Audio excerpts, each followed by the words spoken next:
Perks have been a mainstay to Call of Duty and always leave the player with a tough decision when it comes to creating a class. Since COD 4, they've evolved alongside the created class system, so there's a lot to work with within the entirety of COD. Some were so niche, useless, or overpowered that they never made a return. I'm Orrnery for NYSL, and today we're taking a look at the forgotten perks of Call of Duty. Go ahead and comment which perk you want to return in Black Ops 6. Let's start where the created class system was born, with Call of Duty 4. This game not only birthed the created class system, but perks as well. One of those perks was EDrop, which took up your third slot. It's a very simple and self-explanatory perk that just let you hear enemy game chat. I think most people could agree this is a pretty cool concept and honestly maybe a little too far ahead of its time for its own good, but overall was very useless. And there's a lot of reasons why. The most obvious is the enemy team having no one using comms at all, which really isn't all that rare. Then if you were playing on the 360 at the time, most people who are probably in a party are already using Xbox Live chat in the first place, which we all know omits you from game chat. And this is also proximity based, so half the time people are talking, you're not even going to hear them in the first place. This is probably one of, if not the most useless perk on this list, but the idea is there. I think they just needed to have like a little bit better execution. I don't know what they could do to make it useful, but it was a fun concept and left us with a lot of funny moments. Come over this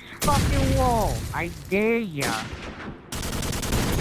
Come over this fucking wall. I dare ya. Staying within COD 4 and bleeding into World at War a little bit, we have pretty much the entirety of the first perk slot functioning as an equipment slot for your created class. If you're an OG COD player, you definitely remember these perks, but I think this showcases how far the created class system has come over the years. You have the RPG 7x2, which just gave you an RPG to use on top of your primary and secondary. Claymore and C4x2, which gave you 2 Claymores or C4 on top of your frag grenades. You had the infamous frag grenades ×3, which gave you 3 frag grenades instead of 1, and if you remember anything about COD 4, it's that the frag grenades in that game were pretty much like throwing nukes, and that's without even using Sonic Boom to amplify that. Moving to World at War, you have all the perks we just talked about, only the World War II version of them, except you also had a flamethrower, which you guessed it, also didn't take up a weapon slot. Also, I think it's worth mentioning that if you used a grenade launcher or a grip attachment in Call of Duty 4, for some reason it took away your first perk slot. I understand for the grenade launcher, but for the grip, that just seems kind of like a random side effect. Did you know that there was a 4th perk slot in World at War? This was a perk you would select to be used while piloting a tank. I figured it was worth a mention since this is the only COD in the franchise with any vehicle outside of Ground War or Warzone. It adds a whole new element of gameplay, so I think it's cool they added a sprinkle of customization with these perks. They were pretty mild. It was things like shorter cooldown on your turret, increased turret rotation speed, faster overall tank speed, and even an extra turret you could use if you were the driver that's locked behind a perk. So pretty cool. Stopping power was one of, if not the most used perk from COD 4 to Modern Warfare 2. It increased your bullet damage by a whopping 40%, which is massive. And I say this is forgotten because of how long it's been since it's been in the game. Once Black Ops 1 came along, they decided to remove it from COD multiplayer simply because of how good it was. With a perk so good and objectively the best, it was COD's first crutch perk, which meant it was pretty much always going to be taking up your second slot no matter what. Removing this perk was one of the best decisions in all of Call of Duty because it then gave much more variety in the gameplays to follow. So bringing it back as a field upgrade in Modern Warfare 19 was pretty cool too. But seriously, in Modern Warfare 2, the only reason you wouldn't use this perk is if you were noob tubing or using a cold-blooded Russian class. Absolutely no other reason to not be using stopping power. Also, we'll go ahead and mention Deep Impact from COD 4 and World at War. This was essentially the very first version of FMJ, but in perk form instead of using an attachment. Okay, so Hacker is just like any other See Enemy Equipment perk, but its pro version was the first perk in all of Call of Duty to let you hack enemy equipment to be used for your own team, but more importantly, booby trap enemy care packages. You would go up to the enemy's care package and not only steal what was inside of it, but then when the enemy went to secure it, it would explode and kill them, which was one of the most satisfying kills you can get in all of COD. Also, the explosion was pretty considerable, so it wasn't uncommon to get multiple kills with a booby-trapped care package. Also, on top of this, for all care packages, including the ones you're hijacking, you could re-roll to get a better kill streak. That means you could originally get a UAV, but then re-roll with this perk and get a gunship instead. This perk could be reused and renamed through several Call of Duties to come, but I think Black Ops 4 was the last one that had this booby trap feature. Also, Ghost had a pretty cool perk that was similar called Wiretap that basically hacked enemy SATCOMs and let you use them as long as you had one down yourself, which pretty much always gave you an advanced UAV just from one SATCOM. Speaking of Ghost, we have another perk from there that's actually always active if you're a Warzone Resurgence player. The ping perk gives you a small radar sweep about the same size as a portable radar every time you got a kill. This obviously became one of the best perks in the game and incentivizes aggressive gameplay to the max. Continuing with Ghost, we have a super fun perk and very RNG dependent known as Gambler. All this did was give you a random perk, which doesn't sound all that cool, but let me explain a little bit. Since Ghost had a pick 10 system similar to Black Ops 2, the Gambler perk only costing 1, it wasn't uncommon to get a perk that was worth more than 1, which would give you much better value in your class. Now, obviously, this comes with the extreme drawback of not being able to choose which perk that is, and also you could just end up getting a perk that doesn't help you whatsoever. But the few times the stars would align to get a baller perk, it sure felt great. I promise, this is the last perk from Ghost, because there was just a lot going on here, so I'm sorry to be redundant. Deadeye is the perk that you really wanted to get with the Gambler perk I was just talking about. It costed a whopping 5 points in your created class, which is half of your entire loadout. Now, this was for good reason, and that's because it straight up just made your gun deal more damage the higher the kill streak you were on. So yeah, needless to say, it costing 5 points is the least they could do to balance it. Now, it states that the perk only gives you a chance at higher damage, but the chance only goes up the higher of a kill streak you were on. So regardless, this is definitely the perk you wanted to be using when going for a chem strike. The World War II perk system was super confusing, and I'm not really sure what to consider a perk, but there's no denying that the Requisitions perk is the perk that just screams that you're a noob. This perk package allowed for kill streaks to not reset after each death, but to offset it, they make them cost more and only being earned once. This gave even the worst players a shot at piloting a ball turret, which was one of the best kill streaks in the game, which led to a ton of outrage from the community. The whole point of a kill streak is without dying, it's a streak. Perks like this just almost incentivize death. I feel like COD does a good job of keeping things very arcadey, but somewhat realistic. Sure, there's things like no fall damage with Commando Pro, which kind of bends the rules a little bit, but the Escalation perk package in World War II offers one of the most game-breaking elements we've ever seen in COD. With this ability, after kills, you get a faster ADS speed, which is nice, but after multi-kills, your magazine is immediately reloaded to the max with no reload necessary. This lets you chain together way more kills than you could ever dream of getting with any other loadout. Especially when you factor in a single action sniper, getting 2 kills of that, then it immediately being reloaded, you can just chain crazy amounts of kills together with this perk. Especially since it buffs your ADS speed after each kill, the quick scopers were really big on this one. Again, not to say Call of Duty is super true to realism, but this is the one that's just like actually makes no sense. But those are the forgotten perks of Call of Duty. If there's a perk you think that should have been on this list, go ahead and comment it down below. Also, if you could pick any perk in all of COD history to return, which one would it be? Thank you so much for watching, and we'll see you in the next one.